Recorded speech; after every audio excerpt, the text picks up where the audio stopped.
Hey, you guys, we are back for another episode of the warm up series. On today's episode, we have author Angelique Mister, and she's going to share a little background about herself. Her story is the story of so many, but in my opinion, it's a story that goes untold too often. So I'm just excited to have her here with us.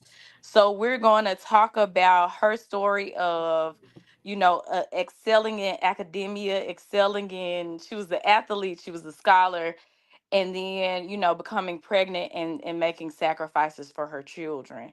So could you kind of go into your story of where it all started?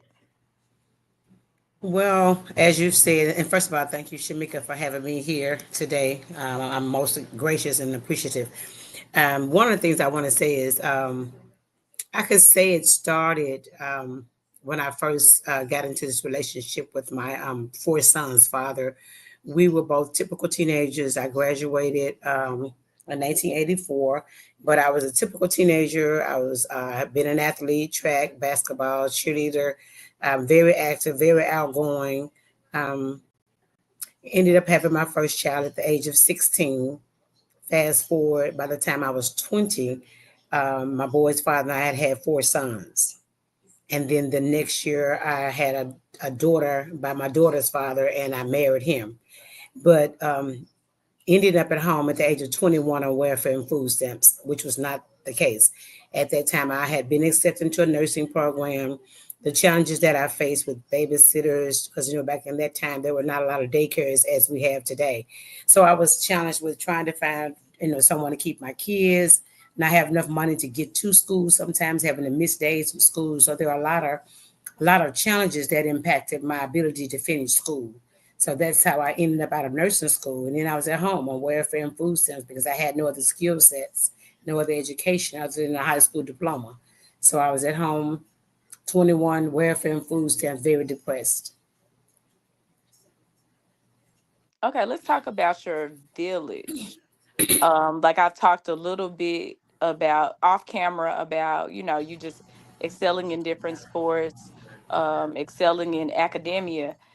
How were you treated? Was there a shift in the treatment by professors or teachers in high school when once you became pregnant?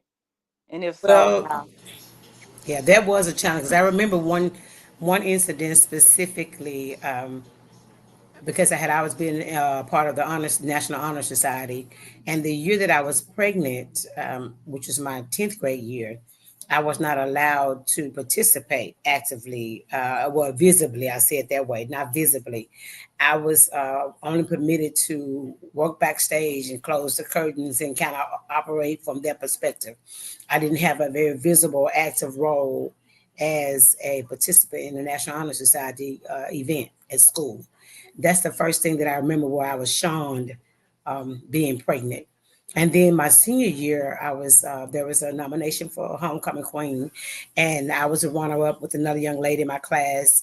I actually won, and but I had to go to my senior sponsor in secret to let her know that I was not able to be homecoming queen because I was again in my 12th grade year at that time pregnant again with my second son. I was probably about 5 months pregnant, but I was very diligently hiding the pregnancy. So she didn't know that I was pregnant, but I knew that if I tried to wear a formal dress, that the pregnancy would be visible. So I couldn't participate in homecoming festivities. And how did that impact you as far as your goals? Because first of all, let me ask, what was your personality like before the pregnancies? Like with you excelling and, just being the all around, the all American high school student. What was your personality like before the pregnancy and after? Oh, I remained very outgoing and positive. It was just in my private time when I was home and really reflecting over my life and wondering and dealing with my own personal issue of how did I end up in this place? And I felt very stuck and lost and didn't know how to get back on track and not having a I guess real support system to get me back on track. Of course, I had my mom, I had women, very prominent women in my family, but I needed, I guess, something with a little more substance to get me back on track. and how to do that, and I didn't know how to mitigate through that piece. But I was fortunate enough to I was, because of my outgoing personality, I was able to find those persons that I became a part of, and organizations I became a part of that helped me transition and becoming more active and getting back on track, if you will. Okay. You said, how did I get in this place? You were asking yourself, how did I get in this place? How did you get in that place? Choices, wrong choices, not making quality decisions. Um, with my high school boyfriend, like I said, from the seventh grade to my third year of college, being sexually active, unprotected sex. And as a matter of fact, the ironic thing about it was my mom was the mom who took me and my friends, about five of us, to the health department to get birth control for the first time. And I was the second one to get pregnant in that group. And then when I was using my birth control, I ran into a lot of challenges with taking birth control pills. But in the meantime, I was still being very sexually active with my boy's father. And that's how I got in that place, just not making quality decisions. And as we say all the time, you keep doing the same thing, get the same results. And that was the prime example of that statement. Okay, what in this situation? Because I want to kind of tap into your teenage mind. When you were making those decisions, do you kind of remember what was going through your mind at the time and what made you make those decisions? Just being a typical lost teenager, doing what you do when when you're not counting the cost of your actions. You're not playing it out for the most part. Even with my first son, my kid's father, mom raised him, so I really didn't get the real benefits of being a mother or the ramifications of being a mother the first time because she raised him. And then I had my second son my senior year, and it was just catastrophic from there. It was just a matter of just still doing the same thing, being with your boyfriend, thinking you in love as we know at that age, and constantly having the children and not really thinking about it other than when it was affecting my life long term. It really kicked in because I was staying with my mother until I had my daughter. And then I moved in with her father. We moved in together and got a place together. But before that, I don't think it really had a real detrimental effect for the most part because I was with my mom. And so living with my mom, I wasn't paying my own light bill, gas bill, water, that thing. But then when I got on my own, it became real because now it's the first time I'm facing the fact that I've got to provide for me and my children and take care of the other, lifestyle necessities and take care of these things in life that, that gives you a quality of life, the lifestyle. I wasn't able to give my kids the things that I would want to give them had I planned them. So that's when the reality kicked in. And I had some episodes. I talk about one of the incidents that really taught me a lesson. I remember this very vividly as well because I talk about it in my book too. I was young, and be that I was with my daughter's father, and I didn't have my own resources, my own money. The only thing because I wasn't working, the only thing I had was welfare and my food stamps. And I remember trying to do my fair share. I'd given him my entire check like on a Wednesday or Tuesday or Wednesday. He was going to get paid within that week, I think that Friday. So I was okay with giving him my check because I knew that if I gave my check, I'll get my stamps and I can, if I need something else, he'll give me some Friday, and or I'll get my stamps. And yes, illegal, but I would sell some of my stamps in order to make ends meet. Well, this particular day when I did that, thinking that I'm doing the right thing, he didn't do the right by me. This end is the end of the month, so it's time for stamps to come back around. And because I sold some, I didn't get the full benefits of all of my stamps, so food would run a little short.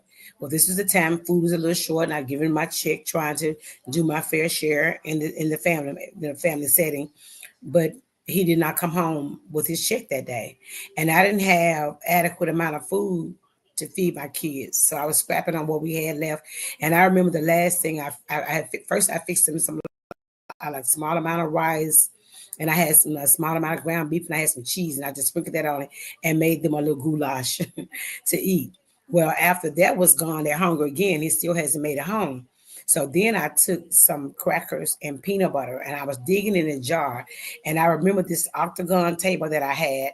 I was standing over the table, and my daughter, who's the youngest, was seated in the seat, and I could see her face in the bottom of the jar. And as I was digging in the jar, I could see my daughter's face.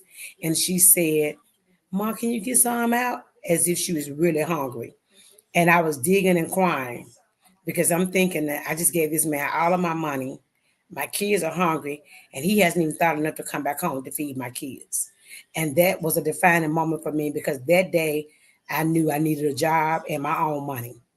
And that's when I became a very aggressive in trying to find employment. And I did finally get me a job at the State Department of Corrections. I got a job there. I worked for the Community Action Agency for a little while, but about a year after working there, I got a job at the State Department of Corrections, and that was my first real job, if you will, because I got benefits for my kids, and that was my day of liberation, being able to provide for them apart from this system.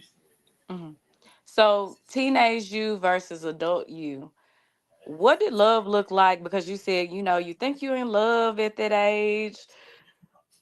What did love look like as a teenager with no responsibilities, having people jump in and take care of your kids versus love? What did love look like after you moved out on your own and had to fend for yourself and provide for your kids? What was the difference Well, in that age?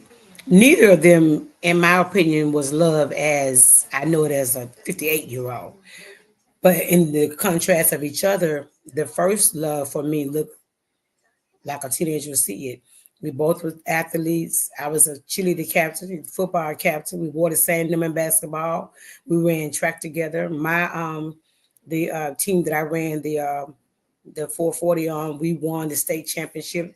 He won a state. He did set two state records. So we set a state record. So it was just that vibe of how our energy. Y'all were We two, cool, the cool we were kid. we were that couple, yeah, and just friends, mutual, hanging out, doing what puppy love looks like. We together all the time, dressing alike. That looks puppy love stuff that you do.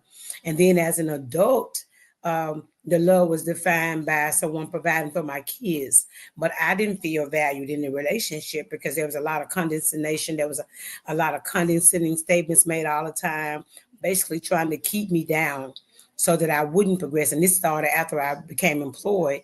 Then it became very verbally abusive because it was kind of like, I think for me, I think it was a fear of him thinking that now she's going to leave because now I'm growing and I'm finding myself and I got my own money and I'm not as submissive as I was before because now I have a voice. And I felt that I was validated enough to have a voice because you're not taking care of me anymore. I'm taking care of my own. So neither one of them, in like I say, as an answer to your question, neither one of them was love. It was what I thought was love. Okay, and now you say as a 58-year-old, what are some of the contrasting differences between those times in your life versus now? Like, how would you describe love now? Well, love now I know is for one is reciprocated. You don't have to lose yourself. Love is going to make you a better person. It's not going to take away from who you are. It's going to allow you a space to maximize your potential and aid in the progress of your endeavors. See where they can be a part and help you be better. It feels like love, and I always say this: I'm an action person, and I've always believed that you don't have to tell me every day that you love me, because if you show me, I can tell you love me because you're gonna do those things that feels like love. You're gonna support me. You're gonna give me compliments. You're gonna do those spontaneous things for me. You're gonna provide for me.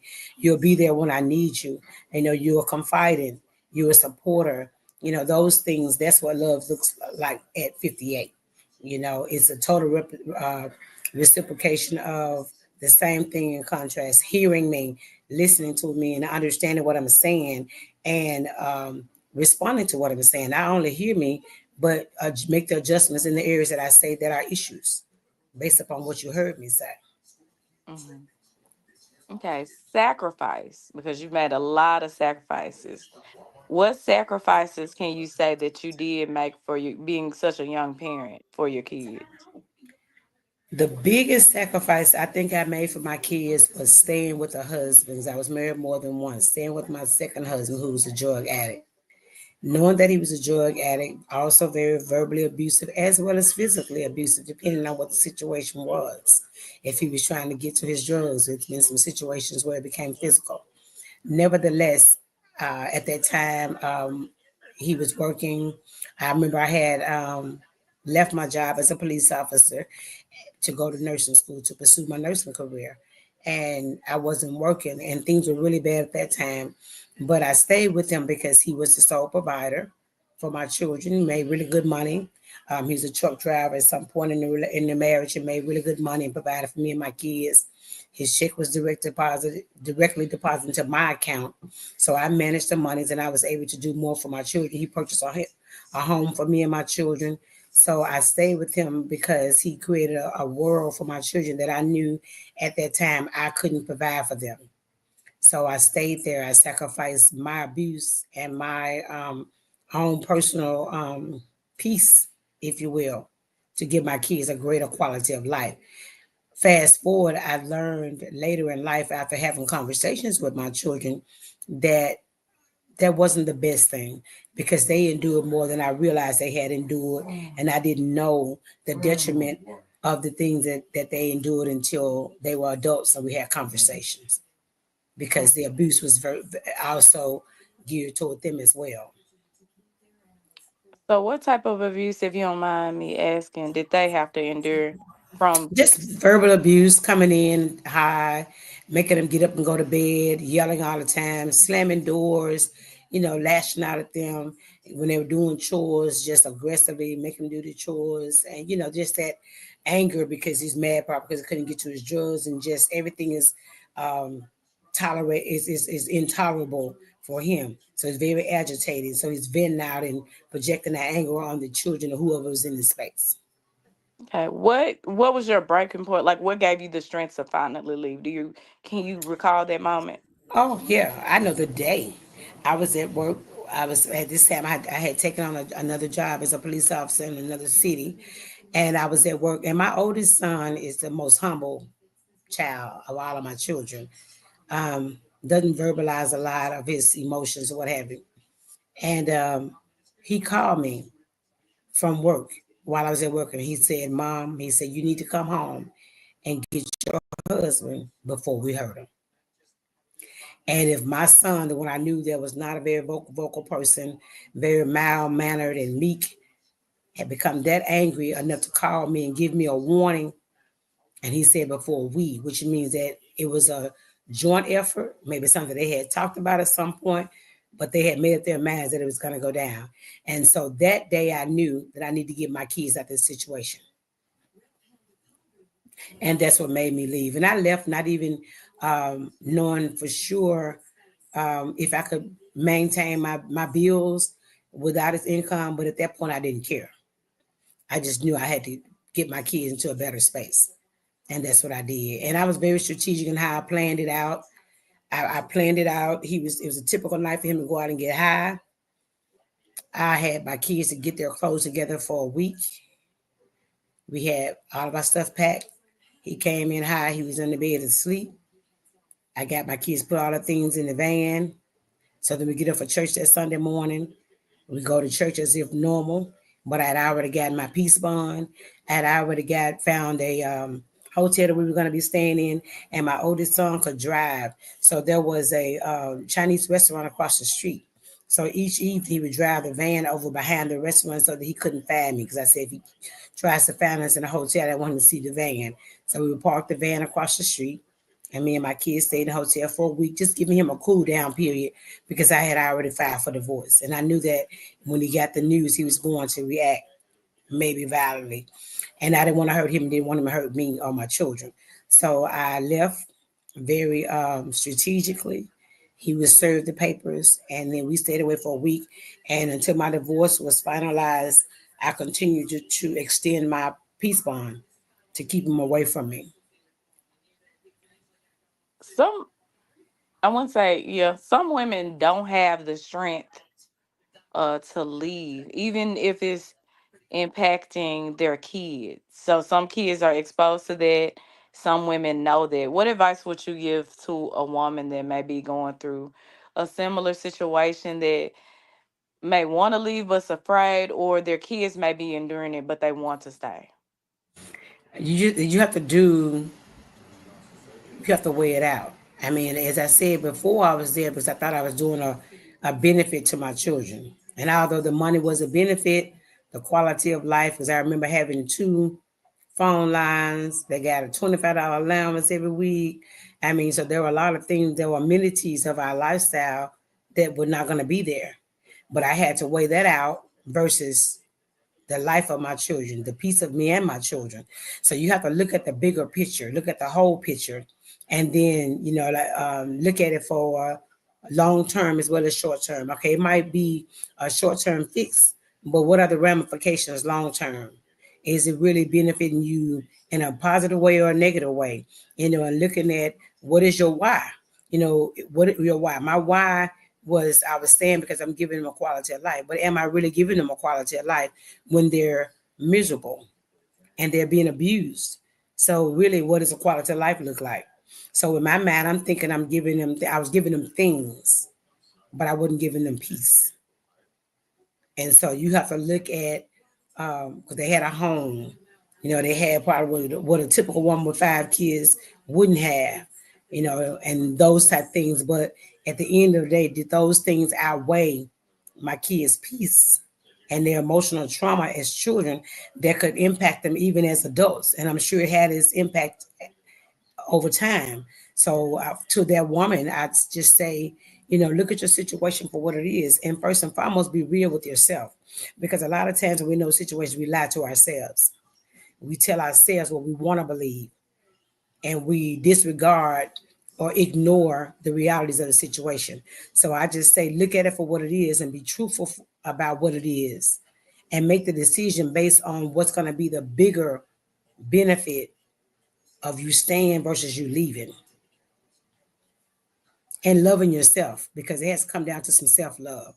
Because when you really love yourself, there are certain things that you're not going to tolerate. And at that time, my values were placed in my children.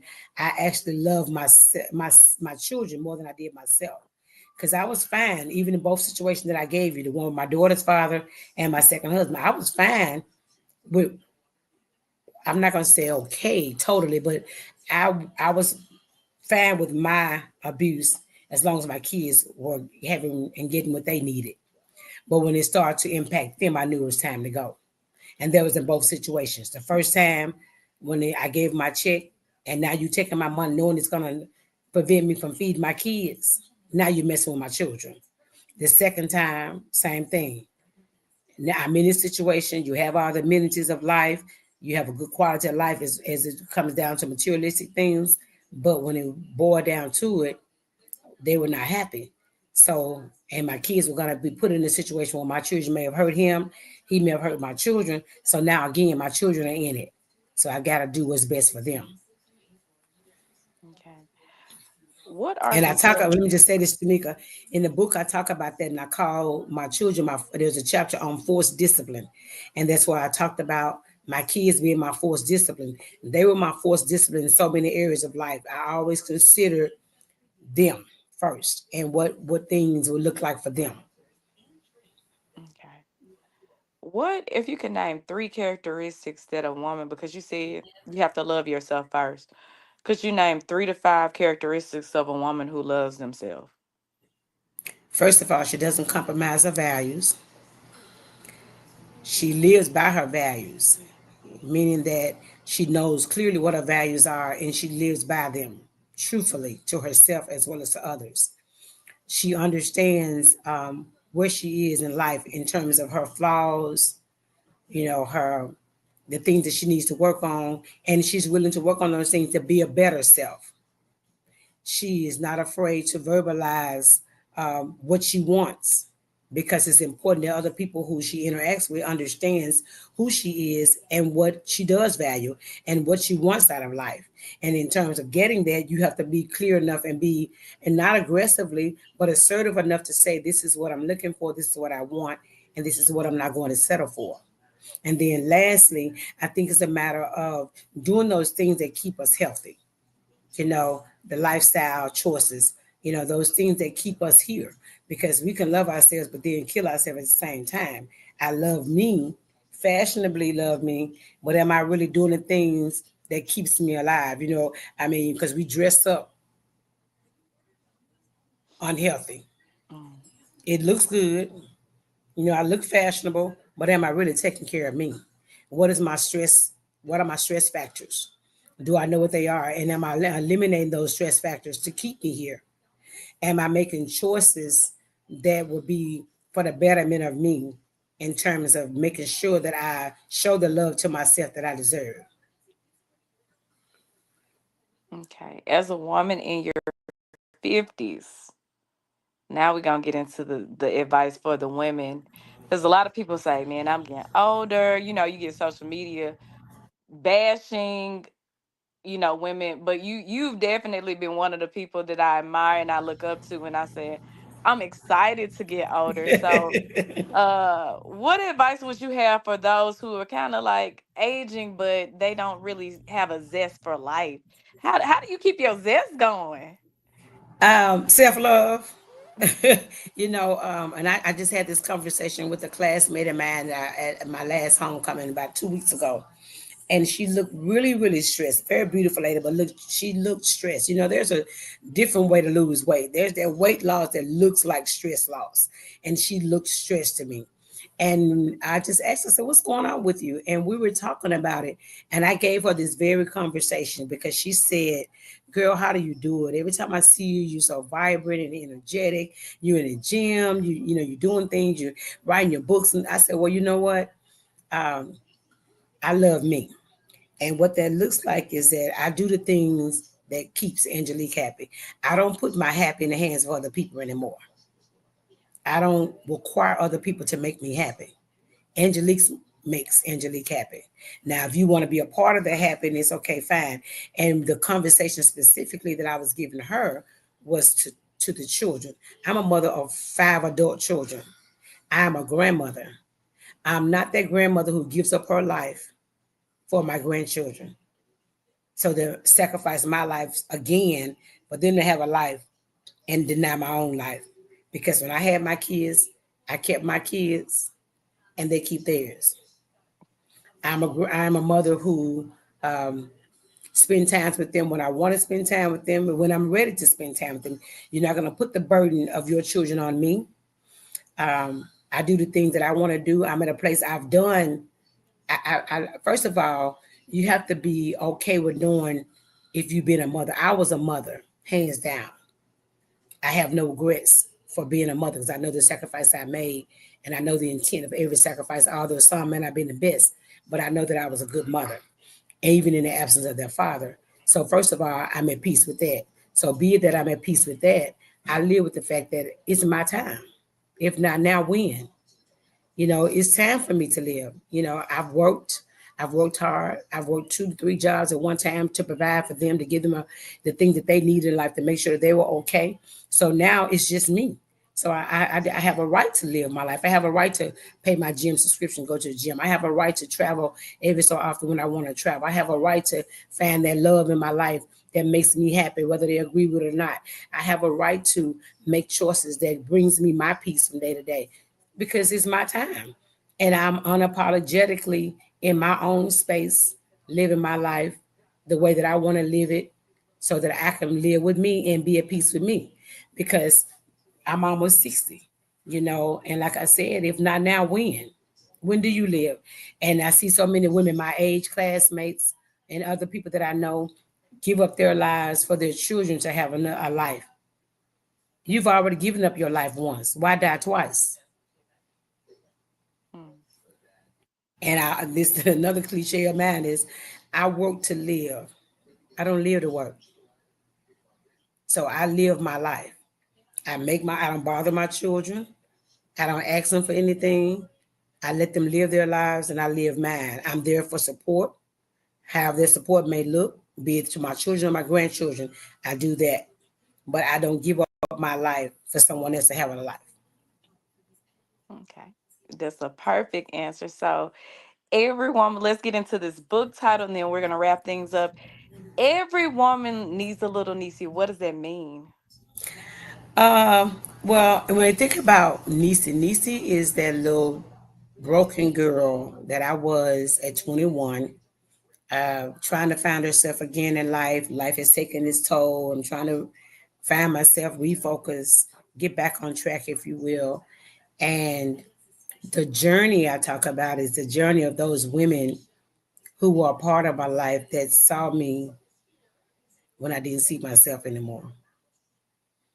And they saw who I used to be, and they wanted to get me back to the vibrant person again, because I'm sure at some point I wasn't all the way there. So the book just talks about, and I say that every woman has a little Nisi. Every woman's had a broken relationship. Thought Mr. Wrong was Mr. Right. Maybe at some point had a child out of wedlock, has had to wear the mask in life because things are not going as well as you're pretending that they are going. So you're wearing the mask, pretending. So we've had all of those types of situations as women, and that's the commonalities of us. So the book is just talking about the commonalities of women, and basically the message in it is to understand that we all have more in common than not. And when we face our commonalities, then we can heal on our differences and respect our differences, but understand each other better, because my situation today may be mine today. It may be yours tomorrow. But if you feel me today, and if I go through mine, I can help you tomorrow.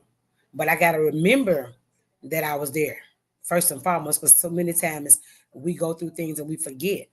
And then when someone else is going through something, rather than providing support to them, we provide judgment and ridicule, rather than understanding that I've been that Nisi before, I've been that lady before, and here's what I did, and just give that support and love. And sometimes you don't have to say anything. Sometimes it's just a matter of just giving a hug or giving an ear, because sometimes people just want to be understood.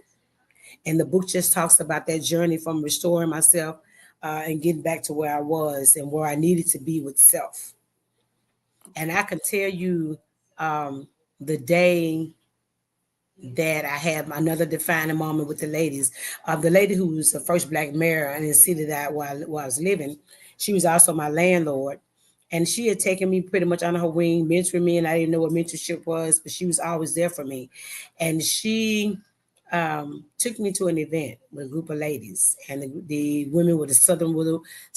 It was a Southern World Black Women's Initiative. It's a group of black women that are leaders in the community, and they are fighting for the justice of women and children by way of the Children's Defense Fund. So I didn't know much about the group. I just went on her word. And me attending this event, I got up being a social butterfly and talking to everybody, getting to meet people. I was meeting Dr. Baker, Dr. Peterson, Attorney Pam Shaw, the executive director, Lita Fisher, a lobbyist. I never heard of a lobbyist. What was a lobbyist? So I'm just getting all these prominent women. They were city council women, mayors, and all these elected officials. And I thought, oh my God, I became so intimidated. I sat in my seat on the bus and I literally cried. And I was angry. And I said, why did she bring me here with all these prominent women? I got to spend 3 days with these women. I don't know anything, to talk about. I'm just a welfare recipient. So why am I here? Nevertheless, I stayed. But when I had that moment of crying, God spoke to me and said, I have you here. And from that moment on, anytime that I was in a situation where I felt intimidated or overwhelmed in any way, I would always reflect on that moment and say, okay, God, it's me and you again. I know you have me here. And I use that as my safe space to face my challenges or any type of obstacles I may face in life. I just go into that moment. Okay, God, is me and you. And I use that and fast forward, because I stayed my course with those women. When I wrote this book, those women reached out to me. I was able to go and minister to 78 young girls at the UNITA Black West Leadership Institute, sharing their very story with them and sharing with them that they should stay their course, stay connected to these women because of what they did for my life. I've done many consulting jobs for them over the years, based upon my now, lifestyle and what I do now professionally. So I've done a lot of workshops for them over the years, and now I'm that leader working with those same ladies. But I didn't see myself as a leader at that time, so it benefited me. But that's just that moment that I had, and not facing my fears, but I did face it, and it played out beautifully. Awesome. How can the people connect with you in order to buy your book? Okay, you can buy the book on Amazon. It's Every Woman Has a Little Niecy. My name, Angelique Mister, is the author. And then I also have a website. The website is www.arthurangelique.com. And you can purchase on the website or you can purchase it on Amazon. Okay. Can they book you for anything else? Speaking engagements?